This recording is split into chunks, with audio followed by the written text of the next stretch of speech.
또 시작하시죠. 7-1 오늘 시작하는 날이니까 좀 길었습니다.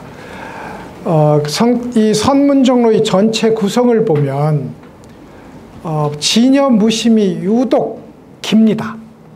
그러니까 이제 성철 스님이 말씀하시고 싶은 굉장히 중요한 얘기가 두 개의 장에 집중되어 있는데 그 두 개의 장이 제1장 견성즉불의 장이고 지금 이 길이로 보면 보임무심의 장입니다. 두 개가 제일 길어요. 길다는 건 할 말이 많다는 뜻이죠. 할 말이 많다. 그 할 말은 당연히 도노 점수냐 도노 돈수냐의 문제다. 이제 이건 분명한 거죠. 왜냐하면 도노 점수에서 주로 보임무심을 많이 얘기하는 거거든요. 도노 이후에 보임을 가지고 점수한다. 이거란 말입니다. 그걸 타파하기 위해서 이제 많은 논의를 이제 가져오시는 거죠. 성철 스님의 말씀을 이제 가져온, 예를 들어 원호 스님의 아까 첫 문장에서 가장 중요한 문장의 부분을 생략했듯이 원호 스님하고 충돌할 수도 있어요.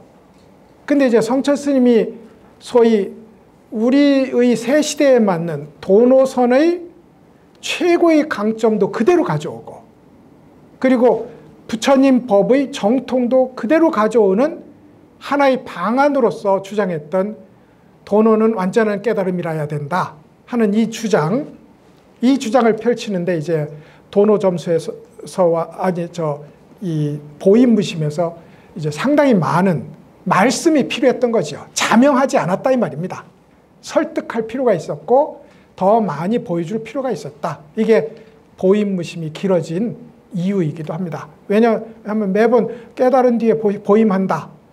오후 보임이라고 부르는 그게 당시 참선하시는 분들에게 있었거든요. 지금으로 보면 성철 스님의 법으로 보면 공부를 시작도 안 했는데 깨달았어.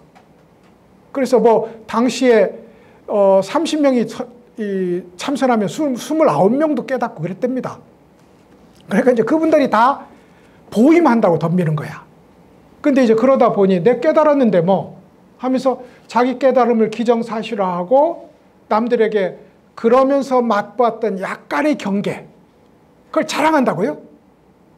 그게 선정일 수도 있고 변화일 수도 있고 눈뜨임일 수도 있는데 그걸 자랑하고 과시하고 그러다 보면 또 신도도 생기고 또 사람들이 전부 고개를 끄덕이고 그러다가 나중에 처음에는 이렇게 얘기하면 조금 미안한데 하고 미안하고 꺼림칙한 감정이 있다가 나중에 익숙해지면 나한테 감동 안 하면 화내고, 이게 아주 악순환일 수밖에 없는 것이 내가 지금 체험한 이것이 도노라는 규정이 따라붙으면 그렇습니다.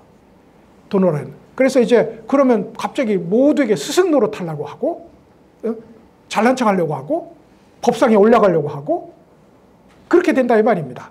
그런 의미에서 성철 스님의 이 소위 도노 점수에 대한 이야기는 내가 도노 돈수라서 나는 한 번도 깨닫고 난 이후에 흔들린 적이 없었다. 이걸 자랑하기 위해서가 아니라 그렇게 무수히 흔들리면서 도대체 깨달음이라고 하지 말자. 그걸 왜 깨달음이라는 말을 붙여서 화를 자초하느냐. 이런 것이 성철 스님이 우리에게 이 도노 점수를 부정하고 도노 돈수라야 된다. 부처님 깨달음이라야 된다. 부처님 깨달음이라야 된다 하는 얘기를 거듭 강조한 이유라고 생각하면 될 것 같고, 우리가 어디 가서 도노 점수가 오르니 도노 돈수가 오르니를 논쟁하면 큰일 난다. 그 문제가 아니다. 논쟁하라고 내놓은 문제가 아니고 옳고 그름으로 내놓은 문제가 아니다. 수행자의 우리 속에서 일어나는 그 마장을 미리 제거하기 위한 길닦음이다. 이렇게 보는 것이 훨씬 옳은 것 같아요. 그래서 이제 7-2를 또 한번 읽어보시고 얘기를 하십시다. 같이 읽어보죠. 본래 이러할 뿐인 진여의 미묘한 마음을 곧바로 남김없이 깨달으면 예와 지금을 관통하고 고요하여 움직이는 일이 없습니다. 만년이 한 생각이고 한 생각이 만년이라 그 딱 맞아떨어지는 자리는 영원히 새거나 빠져나갈 일이 없습니다. 확실하고 확실한 자리라서 한 번 깨달으면 영원히 깨달아 이와 같을 뿐 움직이는 일 없이 오묘한 마음은 변하거나 달라질 일이 없습니다. 이것이야말로 사람의 마음을 가리켜 성품을 보아 성불한다는 뜻입니다. 이랬어요. 본래 이러할 뿐인 진여의 미면 마음,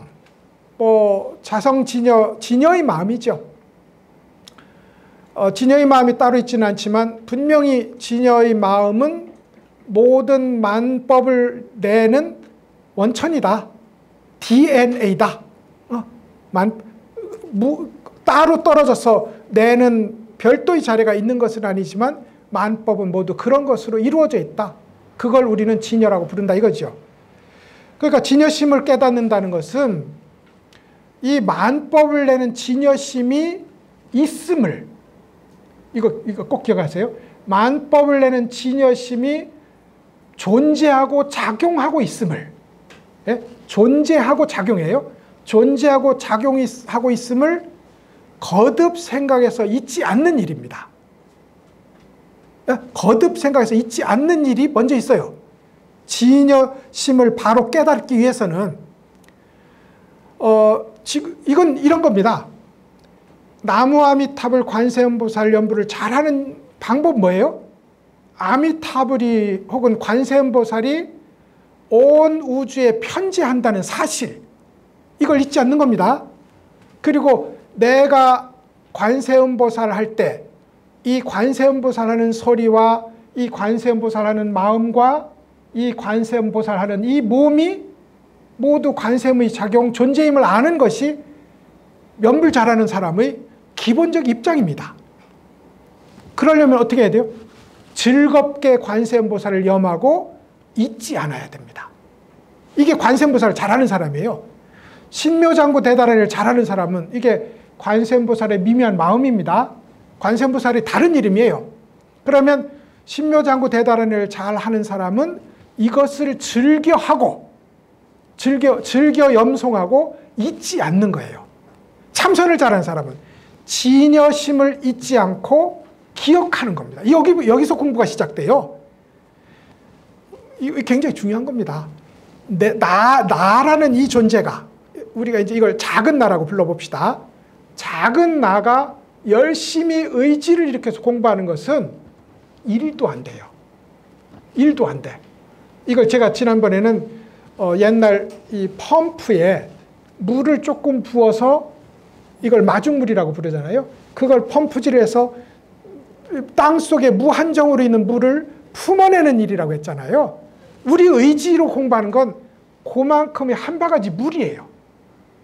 그러면 공부 잘하는 사람은 저 밑에 무한한 물이 있음을 믿고 펌프질을 하는 겁니다. 그 펌프질을 이제 물이 나오기 시작하면 그것에 맡기면 돼요. 그 힘에 맡기는 거야. 그래서 공부하는 일은 진여심을 즐겨 생각하고 잊지 않는 일, 이거거든요. 이 공부를 통해서 남김없이 깨달아요. 깨닫고 보면 예와 지금을 관통하고, 옛날이나 지금이라는 시간 구분은 관념이라고요. 예와 지금의 한결같이 진여로서 통일되어 있고, 그리고 고요해서 움직이는 일이 없습니다. 불생불멸, 정멸의 모양이라서 움직이는 것이 없어요. 굳이 표현하자면 이게 옛 마음입니다. 그래서 우리가 고심정사인 거예요. 고심정사. 이 고심정사에 들어와서는 옛 마음이라고 표현되는, 옛 마음이라는 건 지금 마음이기도 한 거예요. 옛 마음이라는 이 마음을 생각하는 것은 진여심을 생각해서 잊지 않는 일이다. 그래서 옛 꽃자를 쓰면 다 그렇습니다. 옛날 길 역시 부처님이 다니고 조사님이 다닌 불생불멸의 그 길, 이걸 옛날 길이라고 불렀어요. 그러니까 옛날 마음, 옛날 길, 진여심, 불생불멸심, 이게 같은 뜻이라고요. 그래서 이제 고심정사의 얘기도 그렇게 이제 이해하시면 될 것 같고, 만년이 한 생각이 만년이다. 1년 만년, 만년 일념입니다. 일념은 원래 한 찰나예요, 여러분. 우리의 일어난 인식작용을 가리키는 것이 아니라 한 찰나를 일념이라고 했어요.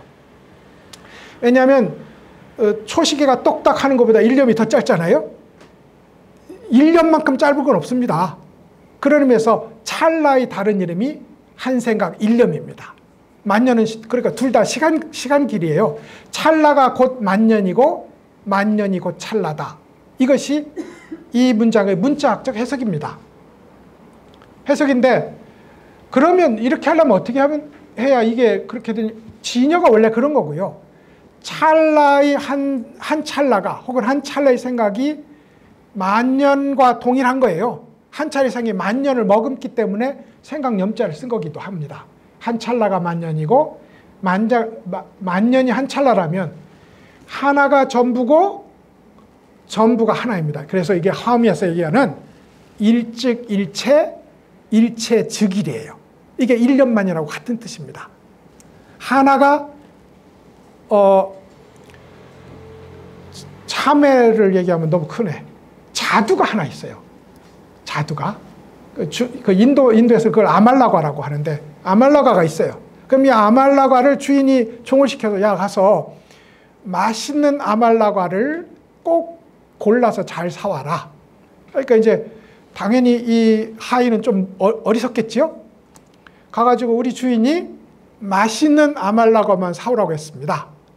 그리고는 한 번 먹어보고 이건 맛있는 거. 또 한 번 먹어 이건 맛있는 거. 이래가지고 100개를 샀으면 100개를 다 한 번씩 먹어본 거예요. 이건 맛없는 거 안 사고.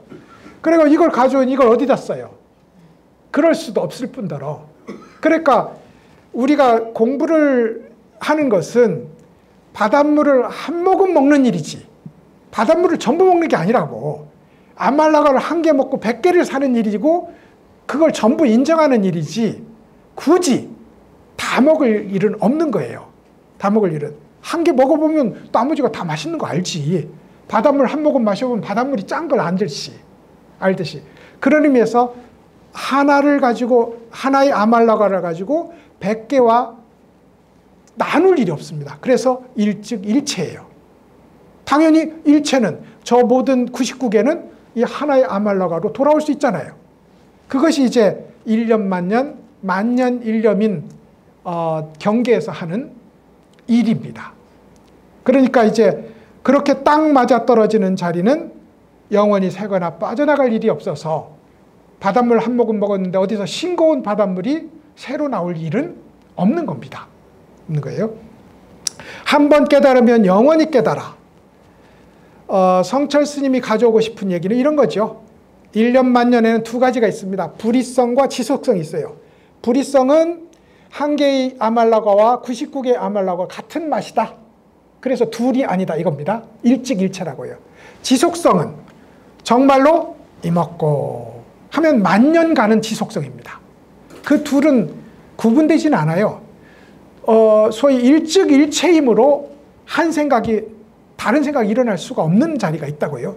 그래서 성철 스님은 한 번 이먹고 하면 그것이 동정간이든 몽중간이든 혹은 오매간이든 항상 한결같이 지속되는 것, 이 의미를 여기다 같이 따오고 싶었어요.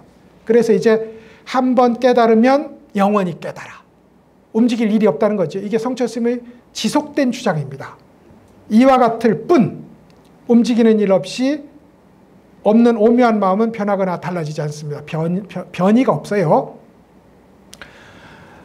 진여를 즐겨 생각하는 거니까요. 진여는 진실하고 한결같음이란 뜻이거든요. 진여니까요. 진실하고 한결같은 무엇이 우리의 바닥에 깔려 있어요. 그것에 돌아가 보면 이 변덕스러운 모양이 본래 진실하고 한결같은 그것의 나타남이라고요. 나타남. 그러니까 아무리 모양을 수천 수만으로 바꿔도 진실하고 한결같죠. 무슨 말인지 그죠? 진실하고 한결같대요. 파도가 100가지 1000가지여도 바다임을 알면 파도 100가지 1000가지 모양에 흔들릴 일이 없는 겁니다. 그것이 달라지거나 변할 일이 없습니다. 이것이야말로 사람의 마음을 바로 가리켜 이게 직지인심이에요. 직지사라는 절이 있는 거죠. 직지인심. 직지사 가는 길 가보셨어요? 옛날에 꼬불꼬불했어요. 길 별로 안 좋아. 모든 절이 다 그렇네 뭐. 근데 이제 옛날 선비들은 저희 선친만 해도 법주사 스님한테 가서 주지 스님한테 가서 담배 피면서 그 중들은 자식도 낳지 않고 뭐 한답니까? 하고 따졌다는 거예요. 저희 선친도. 그때 유학하시는 분들은 스님들 우습게 봤어요. 근데 2조 때는 더 했거든요. 그래 이런 시가 있습니다. 우리 옛날에 한문 공부할 때 자주 했던 건데 직지사는 곧바로 가리키는다는 절인데 어떻게 이렇게 길이 꼬불꼬불합니까? 이렇게 물어요. 진짜 와보니까 꼬불꼬불한 거라. 그래서 직지사는 직지인데 왜 이렇게 길이 꼬불꼬불합니까? 그러니까 이 주지 스님이 멋진 분이었어요. 추풍령은 가을고개인데 가을추 고개령자잖아요. 추풍령은 가을고개인데 봄꽃이 한창입니다. 이 정도면 깨달음이 굳이 아니라도 그야말로 살아있는 인문학이 살아있고 불교가 살아있고 학문이 살아있는 시기가 아니었을까. 농담이었고 불순한 유학자의 질문이었지만 멋지게 받아친 조사 스님 말씀. 이제 그런 거거든. 직지인심 뭐 그런 거거든. 이건 제 잡담이고요. 이것이야말로 사람의 마음을 바로 가리켜 직지인심이죠. 누군가 저희 마음속에 들어있는 끝없이 써도 다함이 없는 법의 창고는 어디 있습니까? 하고 물었어요. 그러자 이걸 이제 해 스님이 물었잖아요. 그 마조 스님이 나한테 묻는 그것이 바로 그거다. 이게 직지예요. 직지라는 건 설명을 필요로 하지 않는다는 거. 이게 조사선의 특징입니다.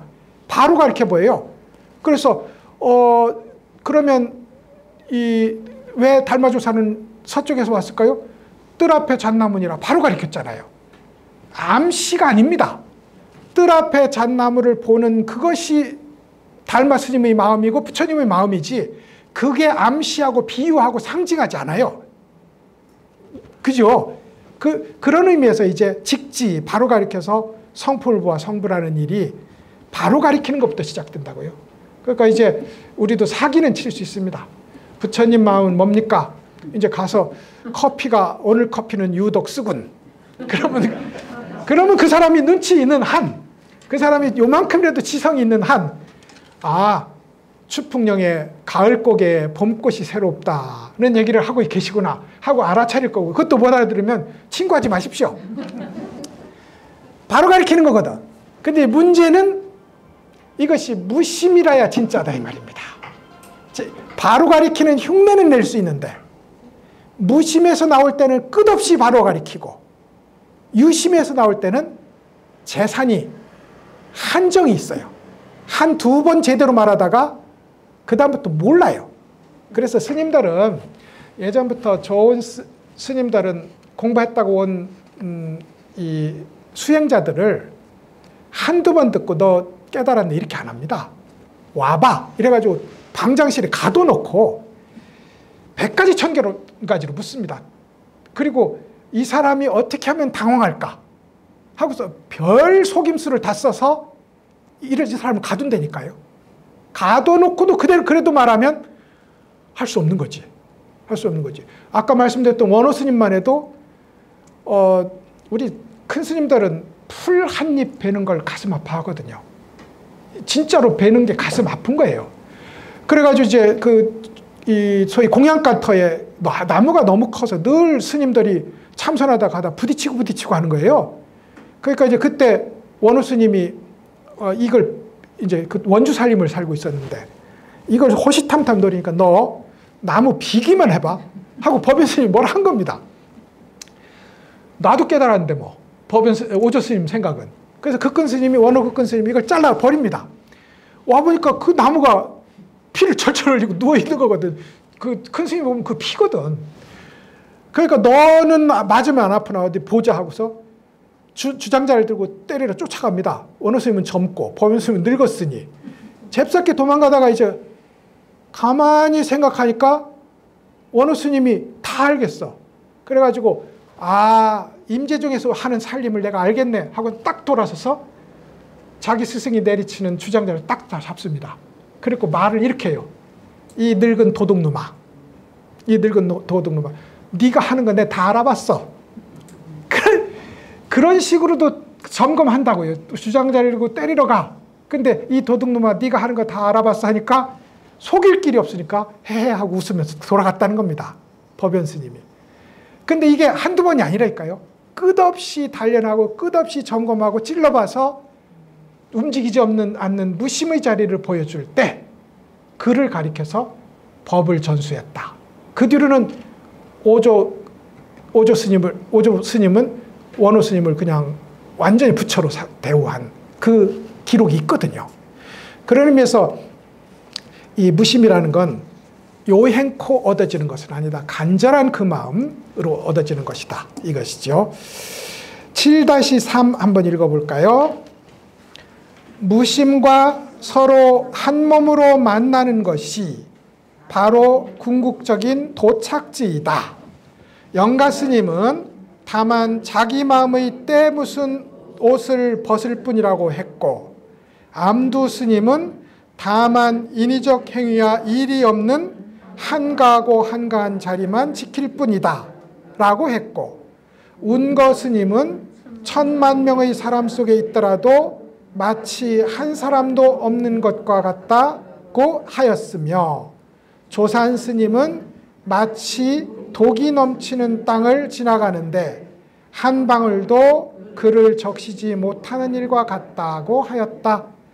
이것을 성인의 태아를 길이길이 기른다고 하며 물들일 수 없는 무심의 진정한 경계라고 하는 것이다.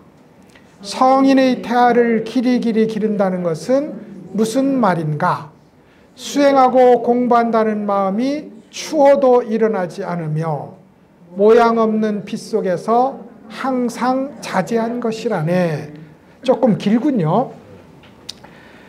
무심과 한 몸으로, 무심은 우리가 만들어낸 게 아닙니다. 무심은 본래 있는 거예요. 파도가 일어나지만 바다가 본래 있는 것처럼 무심은 본래 있는 것이고, 그래서 무심의 다른 이름이 진여이고 다른 이름이 불심이고 다른 이름이 둘로 나뉘기 전이니까 한 마음입니다. 무심이 그런 거예요.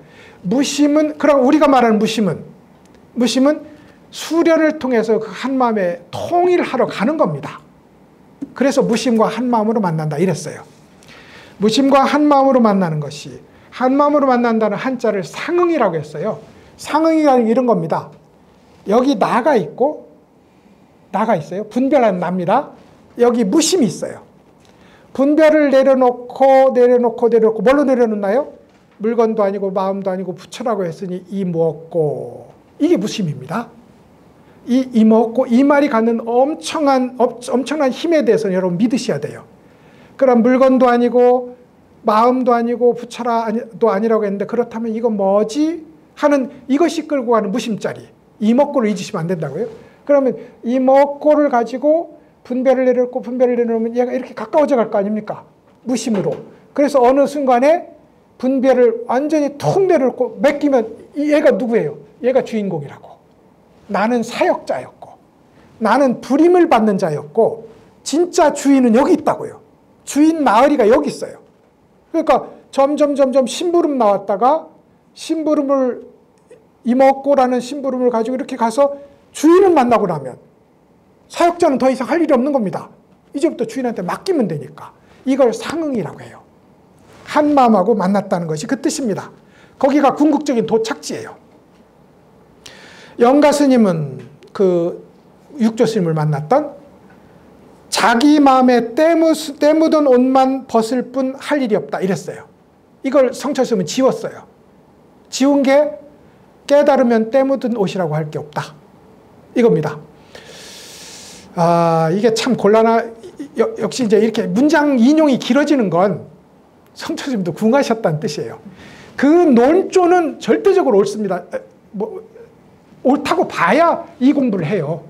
논조는. 그런데 이제 가져오는 문장이 보임이라는 자리를 세우는 것이 해오 뒤에 세운 경우가 많기 때문에 그렇습니다.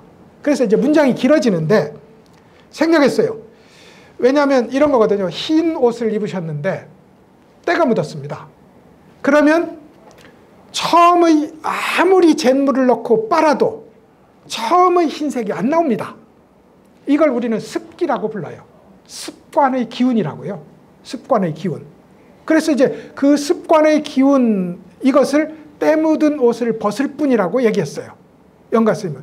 근데 성철 스님이 얘기하는 것은 새로 일어날 습관의 기운조차, 습기조차 말끔히 제거된 것, 이것이 보임자리다. 그래야 맡겨놓지 않겠느냐. 그래야 마음대로 놀게 놔두지 않겠느냐. 더 이상 할 것이 없는. 그래서 지웠어요. 그 다음에 인위적 행위와 일이 없는 한가하고 한가한 자리만 지킬 뿐이다. 이것이 성철 스님 배짱에 딱 맞는 얘기죠. 그저 한가하고 한가한 자리라서 일 없으면 쉬고 일 있으면 바쁘게 움직이는 자리. 비유하자면 여러분, 이게 수동적인 한가함이 아닙니다. 물에 바가지를 하나 조롱박을 띄워놨어요. 아니, 요즘은 더 좋은 비유가 있는데 물에 공을 하나 띄워놨어요. 그럼 이 공을 가지고 이렇게 누르면 공이 돌고 튀고 날아가고 흐르고 난리가 아닙니다. 왜냐하면 공은 집착하는 것이 없기 때문에. 이게 한가함이에요. 그렇게 표현해요. 그러니까 우리가 한가한 자리에 논다는 건 당연히 배고프면 밥 먹고 목마르면 물 마시는 자리일 뿐더러 비 오면 설거지하고, 예? 날 개면 이불 갖다 거는 일이기도 해요. 한가함이라는 게 아무것도 안 한다는 뜻이 아닙니다. 그래서 이제 인위적 행위와 일이 없는 한가하고 한가한 자리만 지킬 뿐이다. 또 10,000명 분자판 속에 있어도 한 사람도 없듯이 걸리지 않고, 그런 경우 있었나요? 10,000명 속에 있어도 10,000명과 골고루 상대하면서도 마음의 분잡함이 없는 자리, 그런 자리가 있단 말입니다. 그런 것과 같고, 독으로 가득 찬 땅, 독이라는 건 이제 한 번 닿으면 죽는 거예요. 한 방울만 닿아도 죽어. 근데 독으로 철철 넘치는 땅을 걸어가는데 잘 걸어가서 요런 한 선의 길이 있어요. 여기만 빼놓고 독이 있어. 칼날 위를 걷는 거예요. 사실은 모든 공부는 칼날 위를 걷는 겁니다. 왜냐하면 언뜻 생각하는 난 이쪽 저쪽에 떨어져요. 이쪽 저쪽을 양변이라고 하고, 그 양변은 다 독이거든요. 그리고 양변은 무엇이냐면 우리말로 바꾸면 생각입니다. 양변에 떨어지게 돼 있어요. 칼날위를 걷는 이 일을 가리켜서 중도를 실천한다고 부릅니다. 이걸 여기서 이렇게 써요. 독이 넘치는 땅을 지나가는데 한 방울도 그를 건드리지 못한다. 한 방울도. 그러니까 여기는 뭐 지나가면 완전히 독으로 철철 넘치는데도 이 사람이 가면 이 사람이 그야말로 한 방울의 독도 묻지 않을 정도로 순결한 무심인 거예요. 순결한 무심. 그야 연꽃처럼 됐네.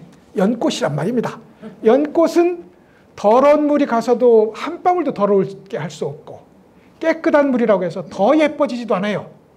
깨끗하고 더러움이 침범할 수 없는 깨끗함이라고요. 그게 불교의 청정입니다. 우리의 깨끗함은 수동적 지킴의 깨끗함이라서 더럽게 돼 있어요. 불교의 청정함은 무장해제한 청정함입니다. 그래서 더럽고 깨끗함을 내려놓은 청정함이에요. 이게 여기 이 소위 독이 한 방울도 그를 묻히지 못한다는 말과 동일한 뜻이라고 보시죠. 이게 성인의 태아를 기르는 일이다. 그러니까 우리는 중도 실천이 곧 성인의 태아를 기르는 일이다. 예? 무념이, 분별을 내려놓는 무념의 실천이 곧 성인의 태아를 기르는 일이다. 이겁니다. 성인의 태아를 기르잖아요. 성철 스님이 말하는 자리는 성인이 태자로 이미 태어나서 왕이 된 자리를 가리킵니다. 다르죠? 여기 지금 성인의 태아를 기르니 이 사람은 아직 태중에 있어요. 태자로 낳기도 하고 낳은 태자를 길러서 왕위에 등극할 때까지 더 자라나야 돼요. 이 문맥이 그렇게 서 있다고요. 근데 성철 스님이 말하는 자리는 태자로 태어났을 뿐더러 열심히 수행해서 팔상성도를 보인 뒤에 법왕으로 올라앉은 자리, 그 자리에서 이야기를 하니 이게 자꾸 이렇게 문장이 길어집니다. 근데 옳고 그름의 문제가 아니라고요. 성철 스님이 이 얘기를 해야 되는 이유는 공부하는 사람을 위해서 미리 길 청소를 해준 것이다. 이걸 좀 믿어주시면 여기에 크게 움직일 필요는 없을 거라고 생각합니다. 그래서 이제 그러면 성인의 태화를 어떻게 기르느냐? 열심히 수행한다. 이 생각도 잊어라. 열심히 수행한다. 이 생각도 잊어라. 진짜 수행은, 진짜 숨 쉬는 사람은 내가 산소를 들이킨다 하고 생각하지 않고 숨쉬듯이 진짜 수행하는 사람은 행주자와 어묵동정의 모든 곳에서 부처와 한 몸으로 만나. 그러므로 무심과 한 몸으로 만나지 나는 무심을 실천한다고 생각하지 않는다 이 말입니다. 왜냐하면 벌써 틀렸잖아요. 나는 무심을 실천한다. 나 있고 무심 있고 실천 있잖아요. 삼륜 공적이 안 되는 거예요. 그래서 이제 수행하고 공부한다는 마음이 추호도 없는 것, 이것이 태자를 기르는, 부처의 태자를 기르는 첩경이다. 유일한 길이다. 이렇게 설명했다고요. 그러니까 생각이 독입니다. 우리가 하는 이 생각은 모두 독이에요. 착한 생각, 악한 생각 다 독입니다. 다만 악한 생각은 지옥으로 이끌고 착한 생각은 천상으로 이끌지만 지옥이나 천상이나 윤회잖아요. 이 윤회의 굴레에서 벗어나는 일, 이것을 지금 이야기하고 있으므로 착한 생각 역시 독입니다. 그리고 효능을 생각해 보면 착한 생각이 더 장애가 많을 수도 있어요. 왜? 나는 착한 생각을 하는 사람. 이거 진짜 골치 아픈 거거든요. 이거 왜냐하면 악한 사람은 반성이라도 해. 내가 어쩌다가 그런 나쁜 생각을 했을까? 반성하면 뭐라고요? 소 잡는 칼을 내려놓으면 그 자리에서 부처가 된다고요. 참의 반성은 성불로 이끄는 첩경이에요. 근데 나는 착한 생각하는 사람, 이건 참여할 길이 없어. 길이 없어서 이 사람은 마음에 가득 차 있어서 비지 않아서 도가 들어갈 자리가 없습니다. 이래서 착한 생각도 독입니다. 전에 제가 한번 비유를 언젠가 들었을 것 같긴 한데, 이제 스님이 막 이제 수행승, 인턴 수행승이 된 사미승을 데리고 먼 곳을 갑니다. 그때는 이제 당연히 노스님이니까 모든 짐을 지고 이제 가는데 길이 너무 험한 거예요. 그래서 길 돌뿌리에 치고 막 그러는데 사미의 마음에서 이런 생각이 일어납니다. 야, 이 몸을 오온으로 이루어진 이 몸을 가지고 이 세상에 사는 게 이렇게 힘들구나. 그래서 나는 이 한계 있는 삶을 얼른 내려놓고 우리 큰 스님이 도달한 저 한결같이 쉬는 자리에 도달해야지 라고 결심을 하게 됩니다. 스님이 그걸 읽었어요. 그래가지고 야, 너 그거 짐 무겁겠다. 그리고 이제 자기가 짊어집니다. 그러니까 이제 좀 몸도 가볍고 이제 가면서 그래, 나는 앞으로 이렇게 공부를 열심히 해서 훌륭하고 유명한 사람이 돼서 많은 사람들이 스승이 돼야지. 그러니까 스님이 그걸 읽었어요. 애나 이 짐 다시 지고 가라. 마음의 무게가 그렇습니다. 그죠? 마음의 무게가 곧 인생의 짐이라고요. 짐이라서 스스로 잠깐 이 오온색신으로 이루어진 몸을 자량 삼아서 여비 삼아서 열심히 공부해서 해탈의 자리에 이르려야지 하면 짐을 내려놓는 것처럼 가볍고, 잠깐 설사 공부라고 해도 나 성불해야지 라고 하는 순간 짐이 다시 내 어깨에 미어진다. 이것이 지금 소위 모든 마음은 독이다. 독사와 호랑이보다 더 무서운 것이 마음이다. 왜냐하면 독사와 호랑이는 안 가면 되잖아요. 독사 있는데 호랑이 있는데 안 가면 되잖아. 근데 이놈의 마음은 세상 어디를 가도 따라와서 귀에다 쏘근쏘근 대면서 자, 이리 들어와 하고 최고의 밀실로 나를 데려가서는 거기서 나를 키우게 만들잖아요. 남보다 잘났고 남보다 뛰어난 나, 이걸 기르잖아요. 그것이 독사나 호랑이보다 무서운 생각이다. 이게 이제 여기서 하는 얘기가 되겠습니다. 한 문장만 더 하실까요? 7-3입니다. 안으로 마음에 분별이 없고 밖으로 대상 경계에 휘둘리지 않게 된 이후라야 큰 도에 깨달아 들어가게 됩니다. 깨달아 들어가 보면 깨달음도 깨달음이 아니고 들어감도 들어가김이 아닙니다. 시원하게 끝까지 통해서 마치 통밑이 왕창 빠지는 것처럼 되어야 비로소 생멸이 없고 할 일이 없어서 한가하고 한가할 뿐인 오묘한 도의 바른 본체와 신표처럼 맞아떨어지게 됩니다. 한글만 알면 알아들으라고 쓴 글인데 읽다 보니 알아듣지 못할 말들이 또 나옵니다. 안으로 마음의 분별이 없고 밖으로 대상경계에 휘둘리지 않게 된다. 이게 공부의 요체입니다.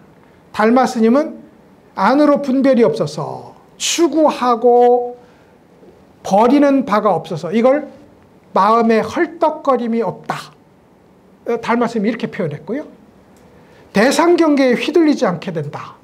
그래서 바깥으로 인연이 찾아올 때마다 좋은 것에 기뻐하고 거슬린 것에 싫어하는 이게 인연경계에 휘둘리는 거거든요.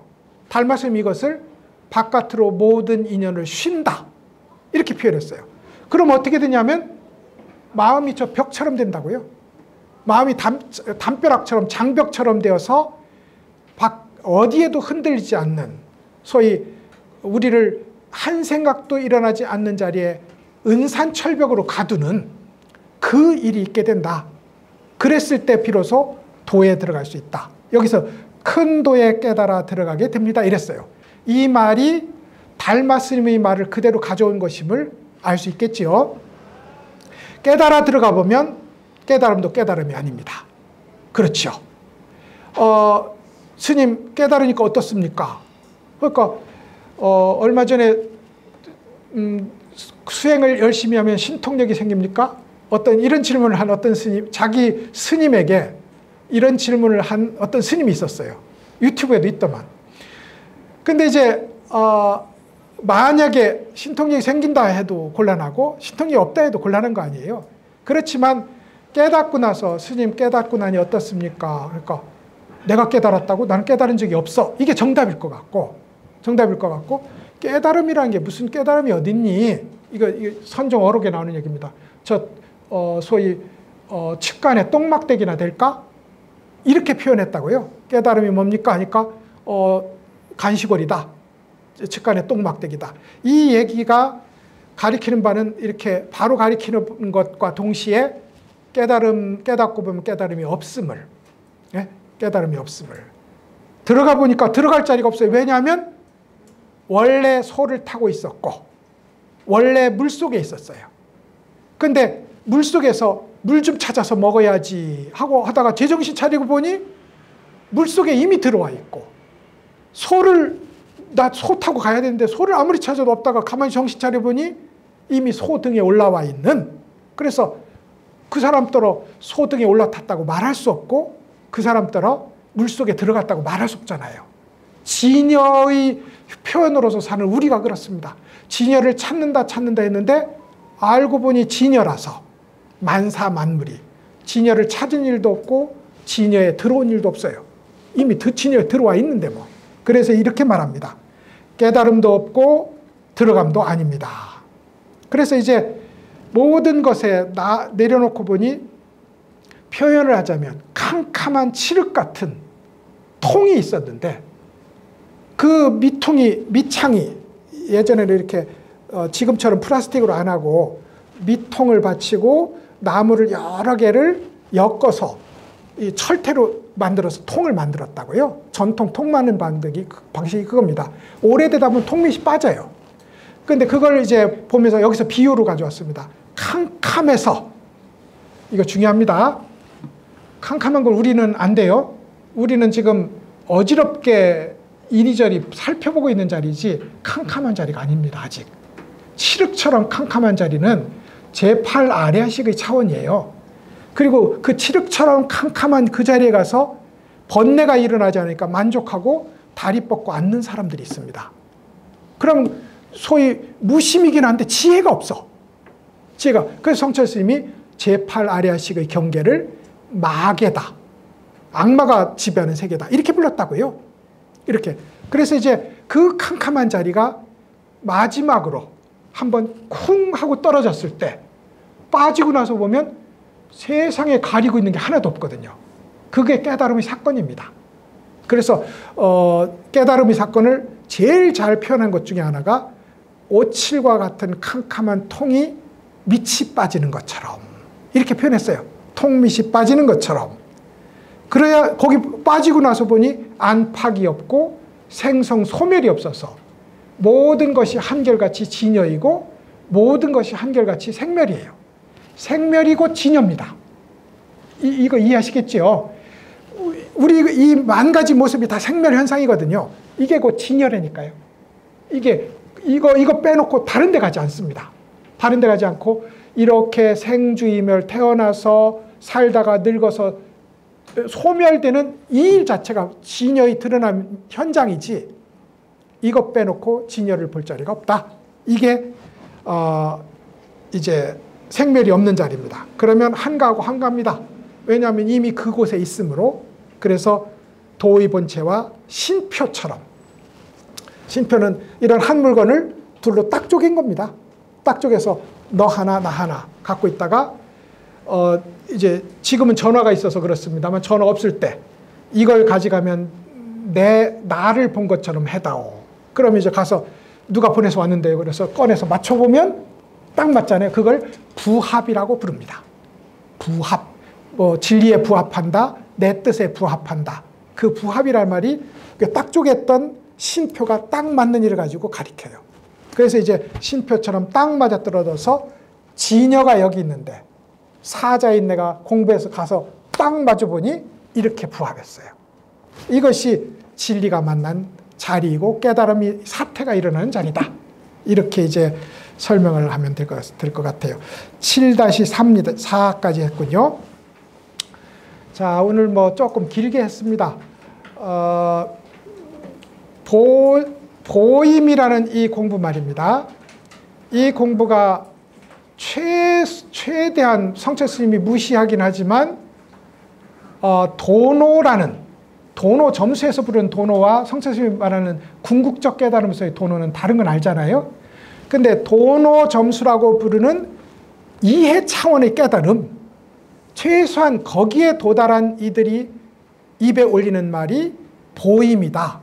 그렇다면 이게 공부의 초입도 들어가지 못했을 수도 있는 우리에게 무슨 의미가 있느냐? 의미가 있는 겁니다. 왜냐하면 공부의 시작은 뭐라고요? 불성 혹은 진여가 모두에게 갖춰져 있음. 모두에게 갖춰져 있는 정도가 아닙니다. 그야말로 세상에 널려 있어서 진여를 피해서는 절대 살 수가 없도록 널려 있단 말입니다. 그런데 그 모두에게 갖춰져 있는 진여, 불성, 본래 깨달음을 믿고 늘 기억하는 거예요. 늘 기억해서 잊지 않는 거예요. 관세음보살 하듯이.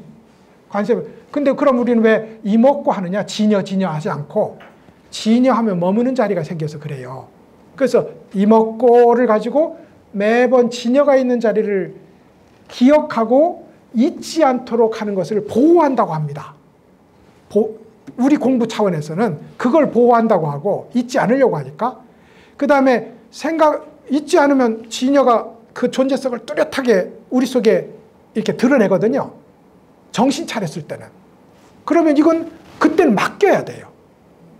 무슨 말씀인지 알죠? 우리 공부가 그겁니다. 그래서 초입에 있어도 보임은 있는 거고요. 물론 진짜 보임은 성철 스님이 주장했듯이 구경무심, 진짜 무심에 도달했을 때 보임이지만 그럼 우리한테는 아무 소용없네? 그게 아니라 지금 우리의 공부법이 보임을 기억해서 잊지 않도록 분별과 시비에 빠져서 보임을 잊지 않도록 시비를 내려놓는 일, 이게 보고 그 다음에 진여가 우리 속에 그 존재성을 뚜렷이 드러냈을 때는 그것에 맡겨서 저절로 커가도록 만드는 것이 임입니다. 그러니 수행 초급자든 중급자든 고급자든 완성자든 보임의 수행은 늘 필요하다. 이렇게 생각하시면 우리 공부가 헛되지 않을 거다 싶습니다. 자, 여기까지 오늘 공부하고 마치도록 하겠습니다. 수고하셨습니다.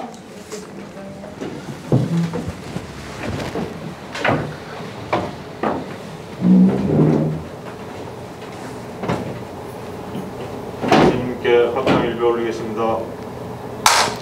수고하셨습니다. 성불하십시오.